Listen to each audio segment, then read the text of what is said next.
ആദ്യം തന്നെ 1/4 കിലോ ചക്കക്കുരു തൊലി കളഞ്ഞ് ചെറിയ കഷ്ണങ്ങളാക്കിയത് ഒരു കുക്കറിലേക്ക് ചേർത്തിട്ട് 1/4 ടീസ്പൂൺ ഉപ്പുപൊടിയും അല്പം വെള്ളവും ഒഴിച്ച് വേവിക്കാൻ വെക്കണം. ഒരു ചട്ടിയിലേക്ക് ഒരു മാങ്ങയുടെ പകുതി, ഒരു മുരിങ്ങാക്കോല്, 3 പച്ചമുളക് എന്നിവ ചെറിയ കഷ്ണങ്ങളാക്കി ചേർത്ത് കൊടുത്തിട്ട് കുറച്ച് കറിവേപ്പിലയും ചേർത്ത് 1/2 ടീസ്പൂൺ ഉപ്പുപൊടി, 1/2 ടീസ്പൂൺ മുളക് പൊടി, 1/4 ടീസ്പൂൺ മഞ്ഞൾപ്പൊടി, 1 ഗ്ലാസ് വെള്ളവും ഒഴിച്ച് വേവിക്കാൻ വെക്കണം.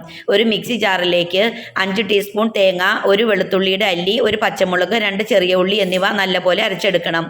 വെന്ത് വന്നിട്ടുള്ള ചക്കക്കുരു മുരിങ്ങാക്കോലിൻ്റെ കൂട്ടിലേക്ക് ചേർത്ത് കൊടുത്തിട്ട് ഒന്നുകൂടി തിളപ്പിച്ചെടുക്കണം. അതിലേക്ക് അരച്ചു വെച്ച തേങ്ങ ചേർത്ത് കൊടുത്തിട്ട് അധികം തിളയ്ക്കുന്നതിന് മുൻപ് ഗ്യാസ് ഓഫ് ചെയ്യണം.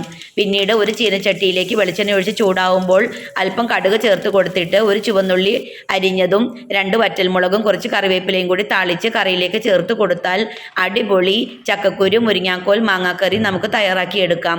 വീഡിയോ ഇഷ്ടപ്പെട്ടാൽ പ്ലീസ് ഒന്ന് സബ്സ്ക്രൈബ് ചെയ്ത് സപ്പോർട്ട് ചെയ്യണേ.